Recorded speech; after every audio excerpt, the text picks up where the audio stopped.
Bonsoir à tous. J'inaugure ici une nouvelle émission, La cause des femmes.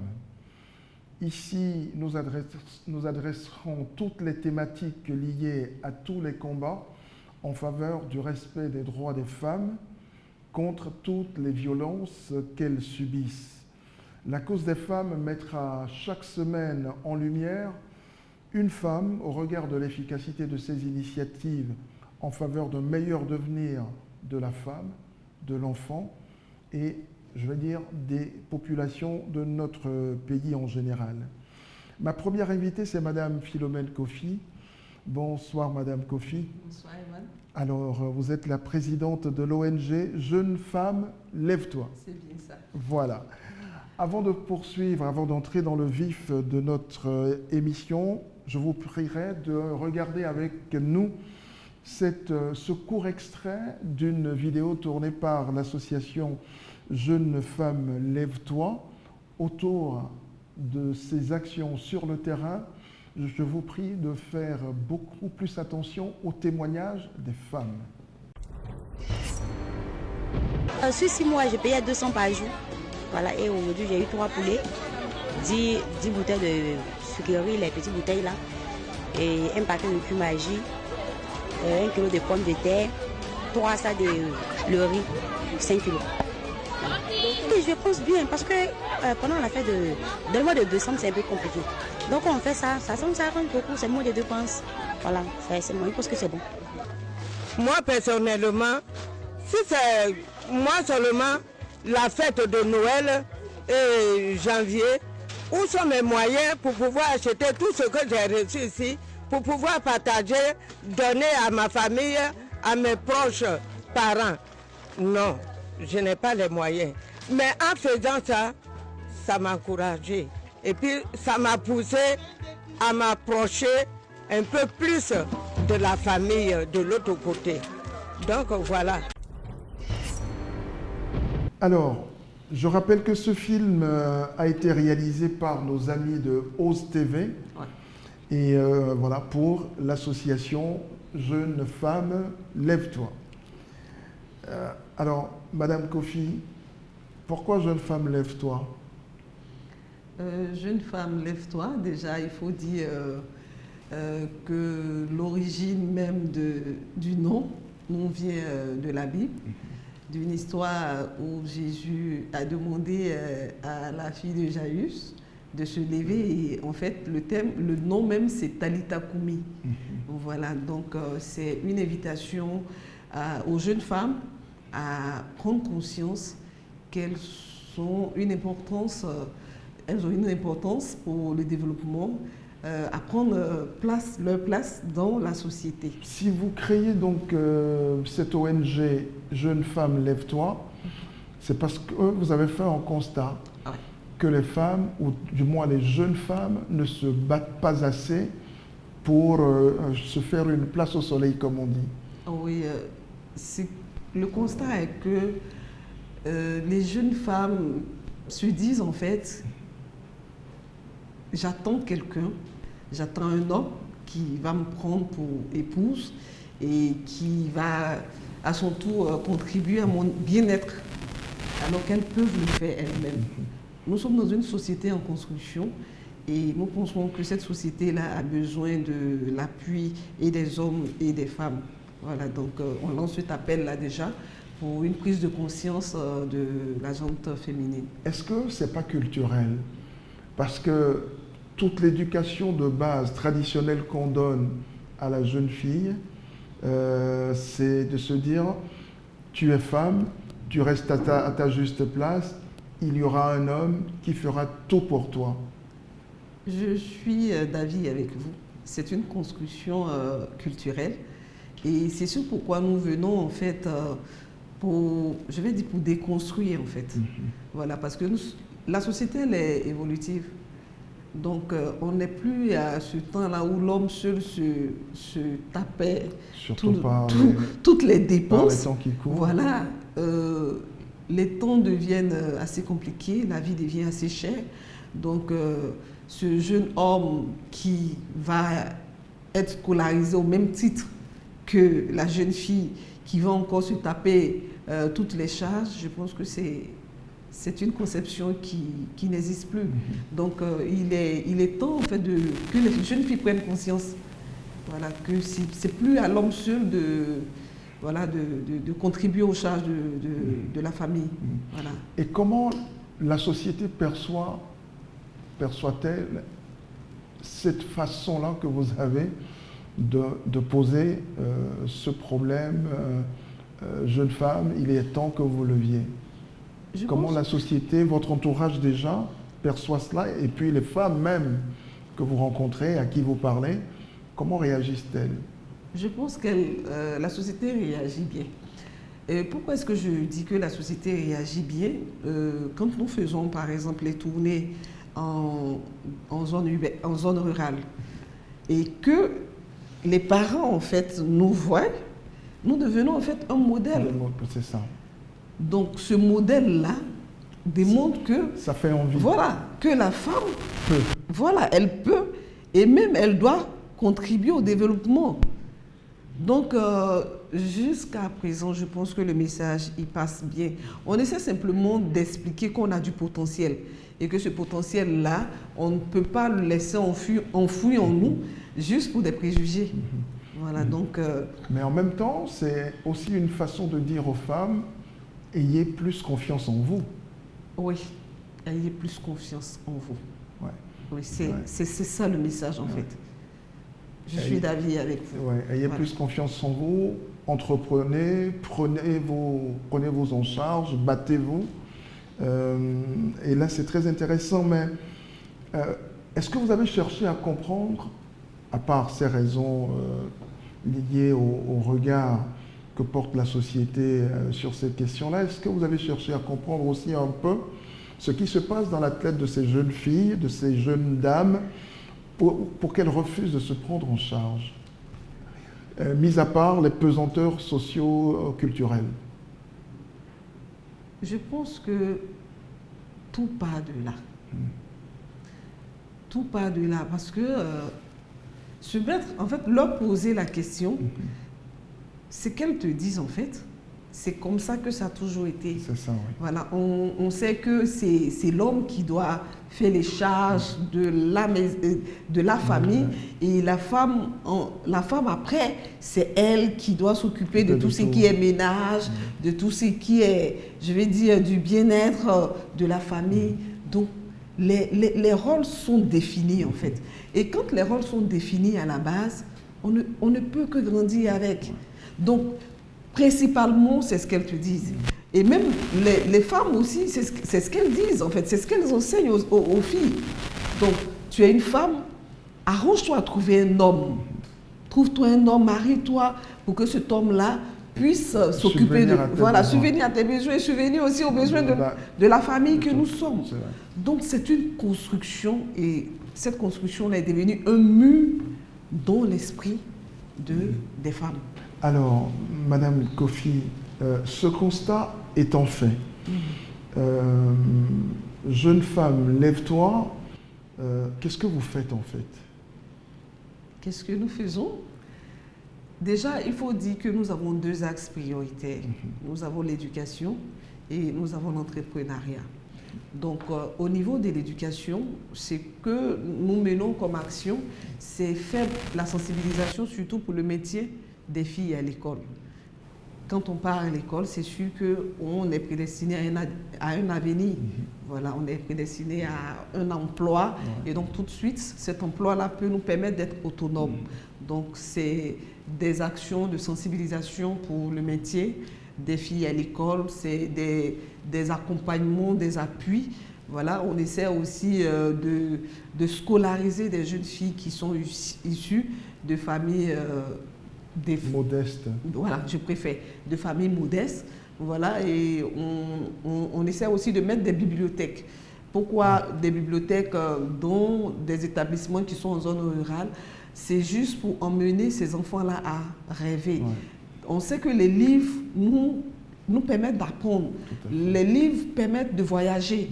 Donc voilà, donc emmener ces enfants-là à faire des voyages et à vouloir avoir des exemples, des modèles de réussite, voilà, qui leur permettent de ne pas limiter leur perception juste à être des femmes. Des femmes d'eux. Voilà, des femmes d'eux. Des femmes d'eux. Voilà, donc ça c'est pour l'éducation. Sur le volet éducation, j'ai compris que vous intervenez à la fois en zone urbaine, mais aussi en zone rurale. Oui, en zone rurale, et beaucoup plus en zone rurale, parce que là-bas, les défis sont plus énormes. Voilà, les défis sont énormes. On se retrouve avec des jeunes filles qui, lorsqu'elles sont, parce que dans des villes, ou on va dire dans des villages, il n'y a pas de collège, il n'y a pas de collège, il n'y a pas de lycée. Et donc quand ces filles-là arrivent en 6e, je vais dire arrivent au secondaire, sont livrées à elles-mêmes. Voilà, donc là-bas le besoin est énorme. Donc on prête assistance à ces filles-là.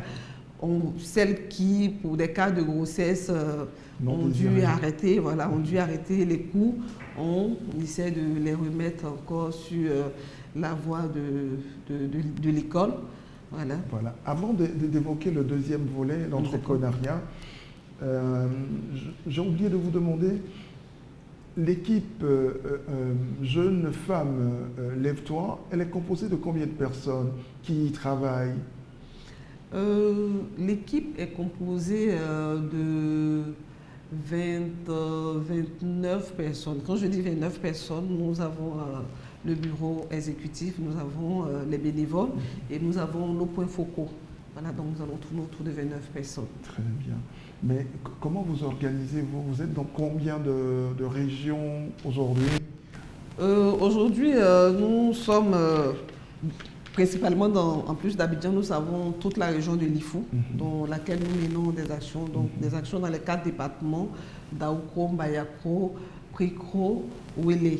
Nous avons aussi Biankouma, voilà, nous avons Dabou, et nous avons récemment aussi mené des actions à Toumoudi.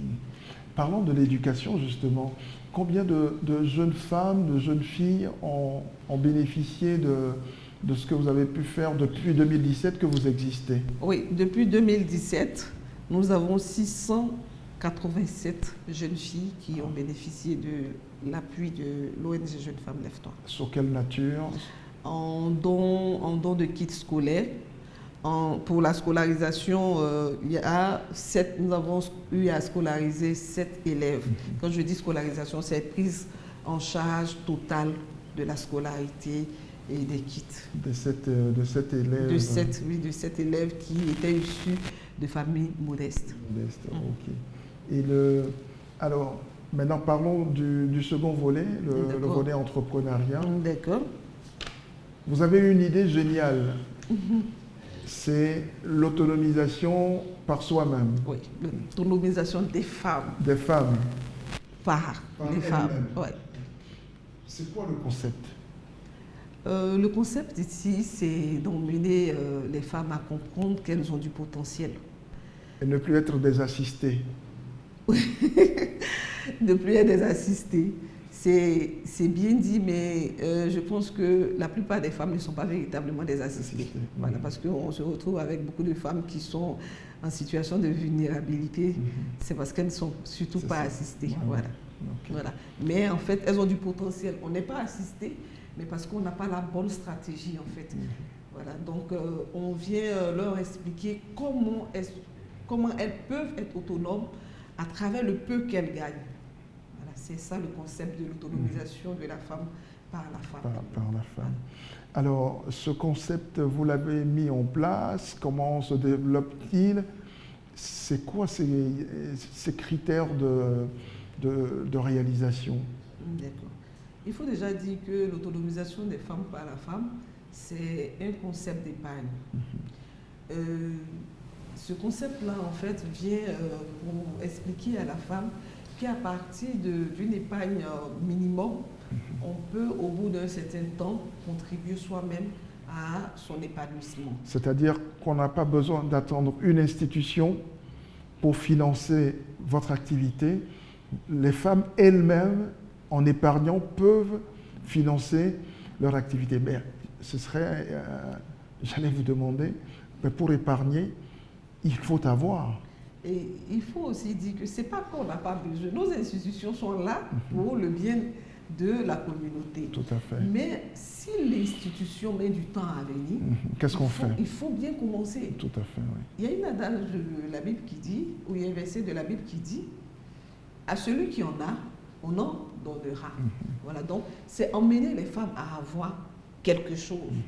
Ce quelque chose-là, déjà, va les emmener à comprendre que la vulnérabilité n'est qu'une prison, en fait, dans laquelle on se met soi-même. Et en même temps, ce n'est pas une fatalité, quoi. Ce n'est pas une fatalité. Parce que nous avons fait le projet avec des femmes et on a vu que ça marche. Voilà, des femmes qui sont considérées comme des femmes en situation de vulnérabilité. Voilà, on a mené le projet avec elles depuis 6 ans.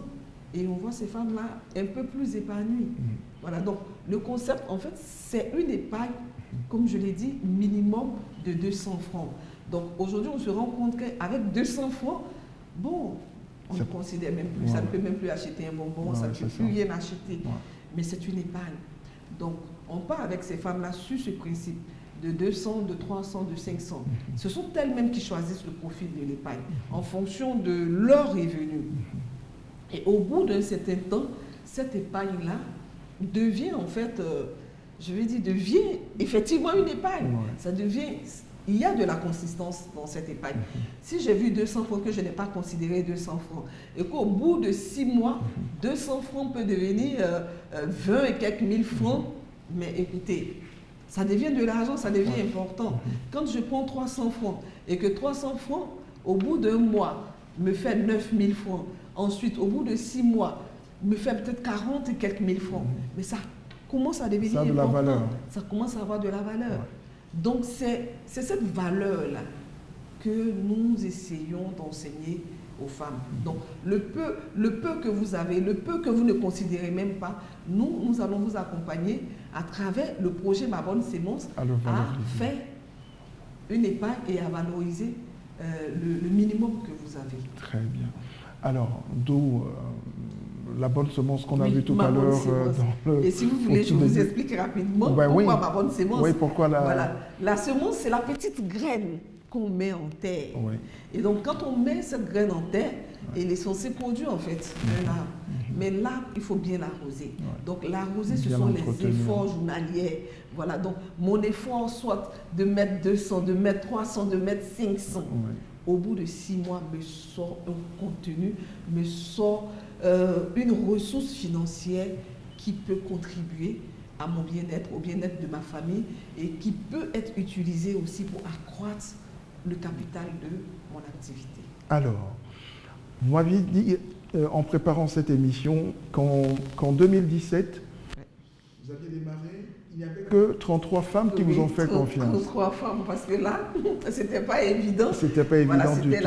C'était la première fois et les femmes témoignaient qu'elles avaient été déjà victimes d'arnaques. De beaucoup de malversations. Mais on n'a pas insisté. Pour nous, on avait vraiment une vision et pour cette vision, il ne fallait pas insister, il fallait faire ses preuves. On n'a pas fait de communication autour de ce projet. Ce sont les femmes elles-mêmes qui ont parlé du bien de ce projet-là. Et donc, de bouche à oreille, nous sommes nous-mêmes étonnés d'être avec ce résultat d'environ 1300 femmes. Alors, qu'est-ce qui les intéresse?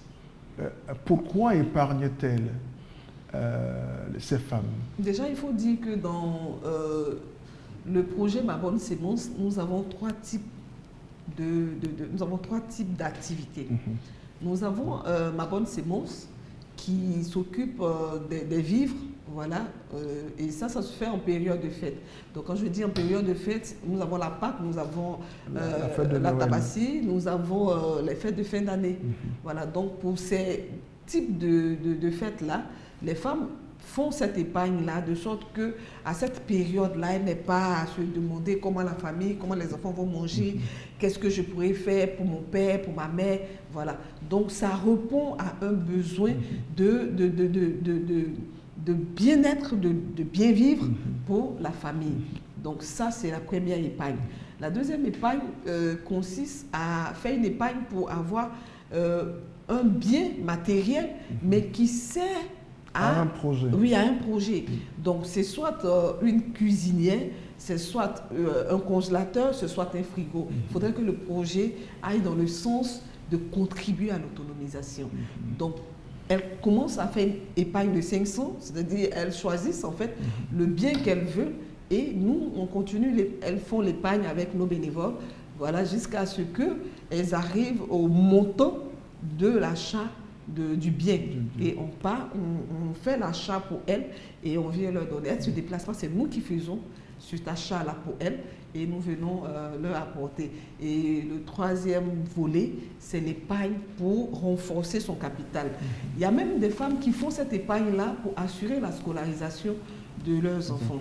Oui, beaucoup le font pour la scolarisation de leurs enfants, mais sinon c'est pour un projet. J'ai mon activité, je veux étendre, je veux accroître mon revenu, je veux accroître mon capital, alors j'épargne et au bout de certain temps, quand j'ai mon revenu, je l'utilise et j'augmente mon capital. Mais en même temps, ce qu'il y a derrière cette initiative que moi je salue vraiment, c'est que on constate que les femmes finalement ne pensent pas à elles. Elles pensent plus à la famille, à l'avenir des enfants, mais elles-mêmes, elles s'oublient presque. Ouais. Est-ce que vous avez fait aussi, c'est le constat que vous avez fait aussi? Oui, c'est le constat qu'on fait. Et je pense que la femme prend tout son sens en fait en agissant ainsi. C'est ça, ouais. Parce que la femme, on le sait, elle donne la vie. Elle porte la vie. Voilà, donc elle sait comment contribuer à ce que cette vie-là soit meilleure. Et je sais qu'on a parmi nos autorités, il y a beaucoup aujourd'hui qui sont de hauts cadres, mais pas qui? Par des femmes. Voilà, qui ont effectivement mené ces activités génératrices de revenus et qui ont utilisé cet argent-là pour que leurs enfants aujourd'hui soient à la porte du succès. Est-ce que les femmes épargnent plus pour la période des fêtes que pour des projets? Dans le programme que nous avons, les femmes épargnent plus pour la période des fêtes. Elles épargnent plus pour la période des fêtes, mais il faut dire en même temps que l'épargne pour les fêtes a commencé bien avant l'épargne pour les projets. Et quand je regarde dans la base de données ici, l'épargne des projets, quand on évalue, puisque ça fait à peine 3 ans que nous avons commencé l'épargne des projets, mais on est à 700, voilà, quand je regarde, on est à 700, environ 700 femmes qui ont épargné pour un projet, voilà, pour accroître leur activité. Ah ouais, donc on va dire que ça évolue. Quand la confiance est installée, ces femmes-là, elles épargnent. Mais aujourd'hui, je profite, voilà, pour dire, nous sommes en train d'essayer de formaliser cette épargne-là. Voilà. Elles sont habituées, elles font l'épargne, elles font la tontine. Mais la tontine, après, bon, il y a plein de problèmes. Voilà, donc c'est les emmener en fait vers l'épargne formelle. Donc avec cette manière d'épargner, voilà, nous sommes en train de créer des partenariats avec des institutions financières, leur expliquer que ces femmes-là ont besoin qu'on leur trouve un système d'épargne adapté à leurs besoins. Alors vous-même, à la base, vous avez fait du marketing, vous avez fait de la communication. C'est ça. Aujourd'hui, vous faites de l'éducation financière. Ouais. Mais comment y arrive-t-on? Je pense que c'est plus cette passion. Voilà, c'est ça, c'est la passion qui vous porte en fait. C'est plus cette envie de voir des femmes s'assumer, des femmes comprendre qu'elles ont du potentiel. Moi, tout est potentiel. En la femme, il y a du potentiel. Et c'est cette prise de conscience. Voilà. Comme on le dit, c'est cette confiance en soi, qu'elles aient confiance, qu'elles sont capables d'apporter quelque chose. Elles apportent déjà, mais elles n'ont pas conscience de ce qu'elles apportent. Donc, on est toujours en train de se cacher pour dire que je suis vulnérable, je n'en ai pas. Mais quand nous faisons le calcul de tout ce que ces femmes-là épargnent, je vous assure, Eman, c'est énorme. C'est énorme.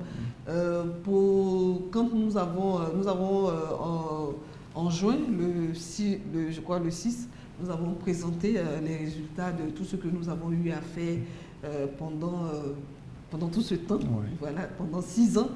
Et nous avons pris uniquement sur 3 ans, l'épargne des femmes, on tournait autour de 100 millions Sur 3 ans. sur 3 ans. Et elles ont pu le faire sans contrainte.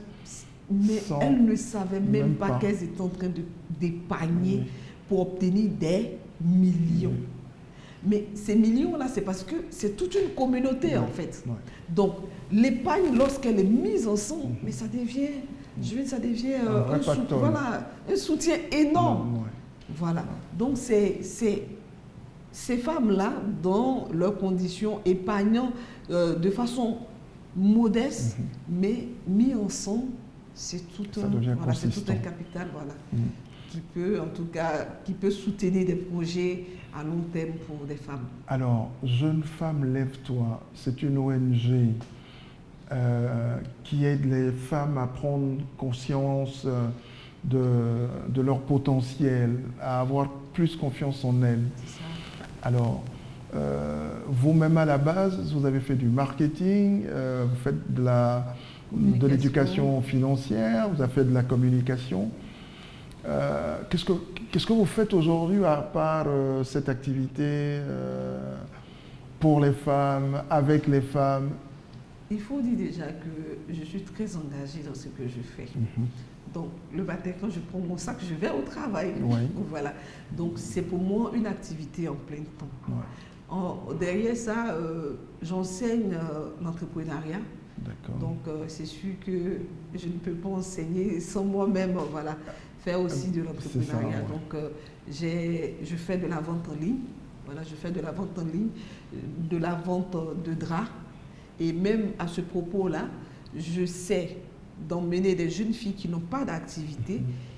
Je mets à leur disposition ces draps-là.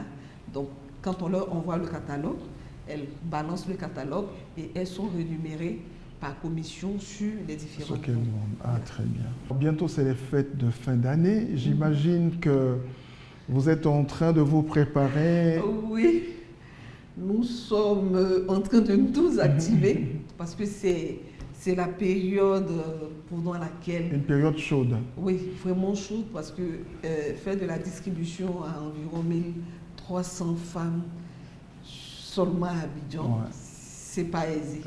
C'est pas aisé, donc c'est la prise de contact avec les fournisseurs, c'est déjà commencer à faire passer les commandes pour qu'à cette période-là, on ne soit pas surpris. Parce que l'année passée, on a eu un peu chaud, voilà, parce qu'il y avait le problème du manque d'huile, pratiquement, ici à Abidjan.